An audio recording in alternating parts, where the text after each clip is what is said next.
Assalamualaikum warahmatullahi wabarakatuh. Alhamdulillah, alhamdulillahi nahmaduhu wa nasta'inuhu wa nastaghfiruh min syururi anfusina wa min sayyiati a'malina. Man yahdihillahu fala mudilla lahu wa man yudlilhu fala hadiya lahu.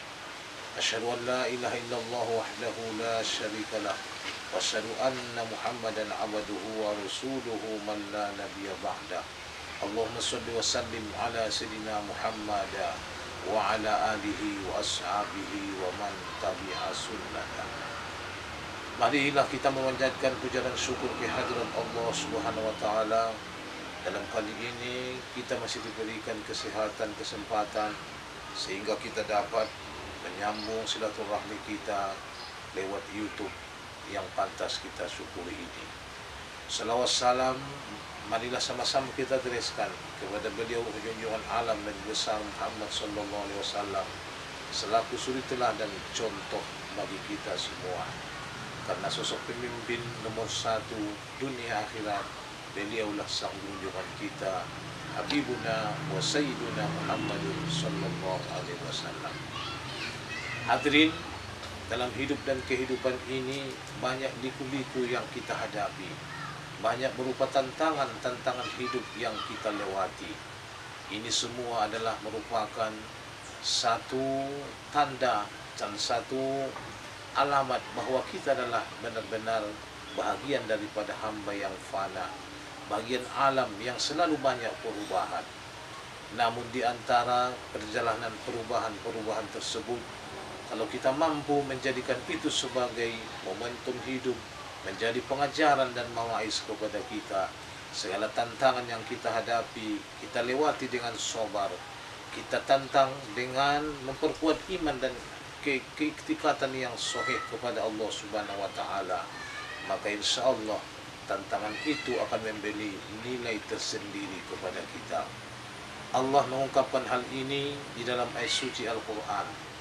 Ahasiban nas ay yutraku ay yaqulu amanna wa hum la yuftanun.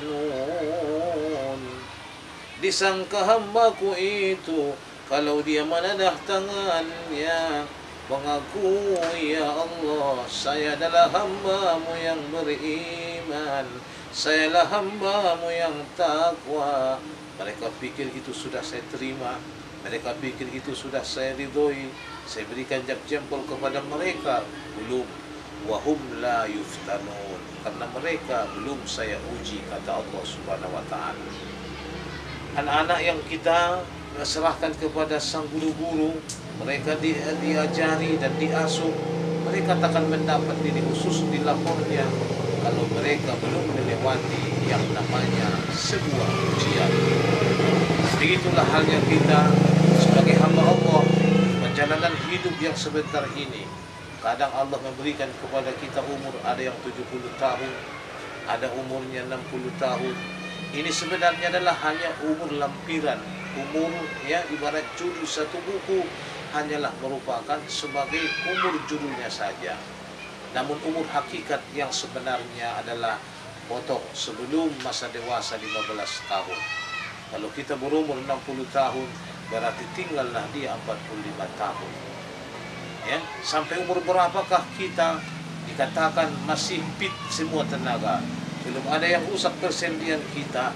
Ya, segala kekuatan itu masih ada pada tubuh dan jiwa kita. Palinglah umuran 50 tahun. Berarti sepotong lagi 10 tahun kalau kita berumur 60 tahun. Berarti 60 dikurang 25, hanya umur hakikat kita yang sebenarnya adalah 35 tahun.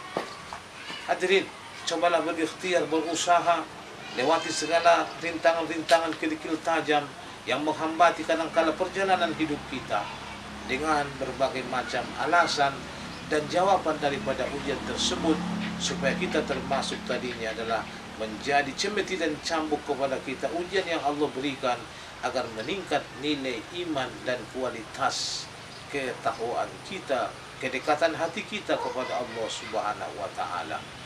Jangan gara-gara ya Akibat kita bersenang-senang di dunia ini hanya tadinya umur hakikatnya 35 tahun, kita akan menjadi sengsara di kehidupan selanjutnya yang akan kita jalani.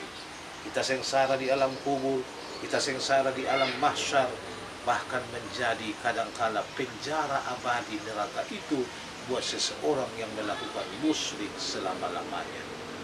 Hadirin, termasuklah amanah yang paling berat dan yang nomor satu nantinya Allah periksa di antara ujian yang Allah berikan kepada kita adalah amal solat. Rasulullah mengatakan lewat hadisnya, awwalu ma yuhasabu yawmal qiyamati as-salah. Amal yang mula-mula Allah periksa nanti di akhirat adalah amal solat, buku catatan solat. Idza suluha amaluhu suluha kulluh. Apabila bagus amal solatnya, maka baguslah nilai iman seluruhnya, nilai amal-amal yang lainnya. Tapi tatkala sebaliknya buruk ya catatan solat seseorang, maka akan buruklah nilai ibadahnya yang lain. Maka Rasul mengatakan as-salatu imaduddin, solat adalah tiang agama.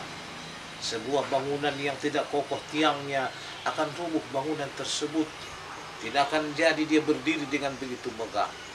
Makanya agama kita pun akan runtuh dan hancur. Amal yang kita lakukan tidak ada nilainya kalau solat kita tidak kita laksanakan dengan sebaik-baiknya. Hadirin, macam-macam Rasulullah mengatakan pengimbangan dosa meninggalkan solat itu. Di antara solat yang 5 waktu mulai dari subuh sampai isya, kalau kita tidak solat contohnya subuh, lebih hebat lagi dosanya daripada berzina ya 1000 kali. Kita tidak solat asar, zuhur dan yang lainnya, sama dengan halnya ada yang seperti dosanya menghancurkan Ka'bah, na'udzubillah. Ada imbalan dosanya sama dengan ya beramal musyrik atau tidak mempercayai tentang agamanya Allah Subhanahu wa taala ini. Bahkan ada lagi yang lebih kejam daripada berzina dengan ibunya sendiri. Macam-macam ancaman solat ini, saudara-saudara. Dikala kita menjadi manusia yang sudah tergolong yang melebihi dosa kita daripada segala dosa, apakah masih ada nilai keimanan yang sebenarnya kepada kita? Apakah masih ada utuh ya sisa iman itu bagi kita? Tidak. Allah akan memberikan nilai dan puntin.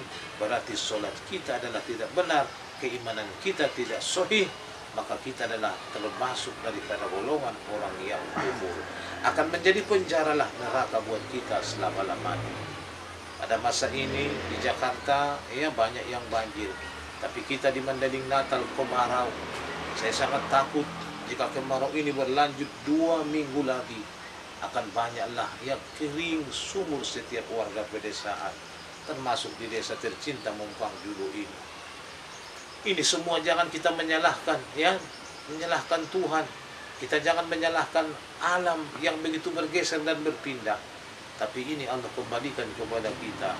Zuharul fasadu fil barri wal bahri bima kasabat aydin nas. Akan nyatalah ternampak terlihat kerusakan dan di daratan dan di lautan, akibat manusia itu sendiri, akibat ulah hamba-hambanya. Mungkin kita lupa bersedekah, kita lupa tadinya solat berjamaah, kita lupa tadinya saling menghargai antara jiran tetangga, kita lupa mungkin melihat anak-anak kita, memperhatikan bagaimanakah akhlak dan kelakuan anak kita di bawah sana, pada tengah malam sana. Banyak ya, kalau ayamnya tidak masuk kandang sampai tinggal sholatnya, tapi anaknya tidak masuk rumah, enggak tidur sampai jam 3 pagi, Masya Allah, dia tidak merasa kehilangan. Ini semua adalah merupakan ujian. Jadi kita kadang-kala cepat-cepat mengusulkan agar kita ini tolak bala, solat istisqa, solat minta hujan, tapi akhlak kita tidak kita perbaiki, Allah enggak akan menerima tersebut. Allah tidak memuntun kita bagian hamba yang patut disayangi. Dan sebaliknya, ada ujian itu merupakan ujian rahmat kasih sayang. Allah anugerahkan kepada kita nikmatnya. Kalau kita tidak mampu mensyukurinya, maka kita adalah orang yang tidak lolos mendapatkan ujian. Ya, Orang yang biasa mewah di dunia ini, ada mobilnya, di rumah tidur dengan AC, kasurnya empuk, tapi nantinya di akhirat dia akan jalan kaki. Jangankan mempunyai mobil pribadi, sepeda angin saja tidak ada. Orang yang paling merasakan paling sakit dalam menghadapi segala ujian adalah orang yang jatuh miskin. Orang jatuh miskin, bahasa Mandailing alakna tumpul namanya, ya. Alakna jatuh miskin, alakna malarat. Dia biasa memakai pakaian yang mewah, dia terbiasa dengan menghadapi hidup ini, menikmatinya dengan penuh kemewahan serba ada. Tapi nyatanya tiba-tiba jatuh miskin. Orang dulu, orang tua-tua kita mengatakan, kalau ada tempat persembunyian di lubang tanah, itu pun saya akan tempuh, saya jalani, karena malunya menyandang sifat kegagalan tadi, sifat yang jatuh miskin tadi. Maka mumpung sedang kita di atas, dunia seperti perjalanan roda pedati, kadang di bawah dan akan menuju ke atas berpelan-pelan, dan yang di atas akan jatuh perlahan-lahan, terus berputar. Sewaktu kita di atas, nikmat itu bagus kita miliki, ayolah syukuri. Allah berikan perintah, wa amma bi ni'mati rabbika fahaddits. Adapun nikmat yang saya anugerahkan, cerita-ceritakanlah. Bukan menceritakannya seperti pencerita orang yang mancing. Enak kali tadi makan, bah. Apa gunanya rupanya ikan besar begini, terasa manis sekali. Waktu makan itu lunaknya luar biasa ikannya, banyak mengeluarkan minyak daripada ikan tersebut, memberikan rasa yang begitu sedap. Dia bercerita kepada orang yang jangankan makan ikan sekali seminggu, beli ikan teri pun dia tidak mampu. Beli ikan asin pun tidak mampu. Bukan seperti itu yang Allah maksudkan. Apa? Mengamalkan wa amma bi nikmati rabbika fahaddits. Tandanya Anda mendapat rizki, bagilah sebagian. Kita mumpung ada rizki, berbagi kita, itu maksudnya wa amma bi nikmati rabbika fahaddits. Maka ada tiga-tiga orang Mandailing mengatakan, manakah lebih kuat kokohan ayam yang hidup ketimbang ayam yang mati? Mana mungkin lagi berkokok ayam yang sudah mati? Tapi jawabannya lebih hebat, lebih dahsyat, kokohan ayam yang sudah mati. Apa itu maksudnya? Dia pergi bersilaturahmi, bermalam ke kaum pemilihnya. Nyatanya bawa oleh-oleh, dia sembelih ayam, ditaruh di dalam rantang. Sewaktu mereka menikmati enaknya ayam sebagai oleh-oleh tadi, seolah dia berteriak ayam yang sudah mati di dalam tempat gulai tersebut. Apa pokoknya? Baik orang Mandailing, mereka sungguh penyayang dan pemberi. Nyatanya mereka adalah orang yang pemurah. Setiap datang bersilaturahmi selalu membawa oleh-oleh.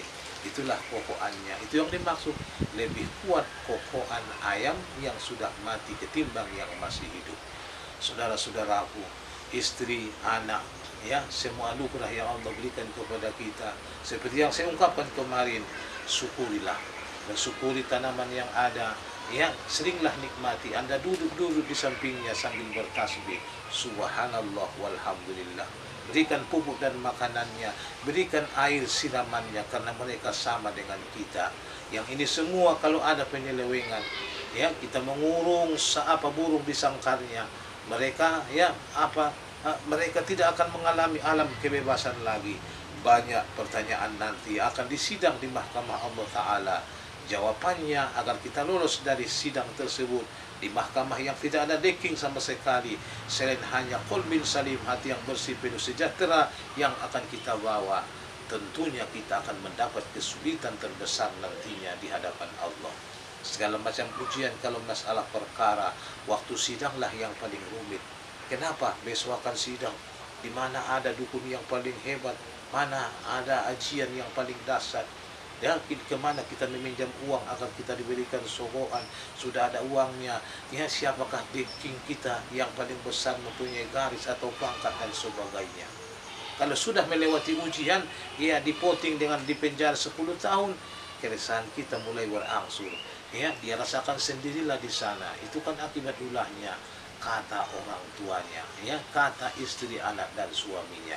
Tapi kalau pada masa sidang, saya nggak pernah nyenyak tidur, napas pun tidak teratur, kenyamanan tidak ada. Hati-hatilah saudaraku mendapatkan ujian persidangan nantinya di yaumil akhirat. Hadirin, selamat ya melanjutkan ujian dalam hidup dan kehidupan ini. Jangan kita lengah dari segala apa yang kita jalani bernama ujian, dan jawabannya tentu syukur dikala nikmat, sabar dikala musibah, barulah kita mendapatkan nilai dan punten baikkah atau tidak iman seseorang. Kalau kita sudah mendapat predikat orang yang baik, datang sendirinya itu marwah, datang sendirinya murah, kita akan terpuji, kita akan dihormati dan disegani. Walaupun kita tidak membilang-bilangkan, ya mengungkapkan betapa hebatnya amal kita, orang akan tahu sendiri siapakah posisi kita ya yang sebenarnya, di manakah posisi kita yang sebenarnya, dan julukan apa yang lebih pantas kita sandang. Sebaliknya, sehebat-hebatnya kita menyembunyikan suatu aib dan kesalahan kita, akan terungkap di suatu saat. Jangan lupa ada orang yang mengatakan ya sudah begitu tenarnya satu istilah, hukum karma pasti akan berlaku. Demikian, semoga Allah memberikan umur dan kesehatan, juga tingkatan keimanan dan ketakwaan kita. Wallahul muwaffiq ila aqwamit thoriq. Ihdinas siratal mustaqim. Assalamualaikum warahmatullahi wabarakatuh.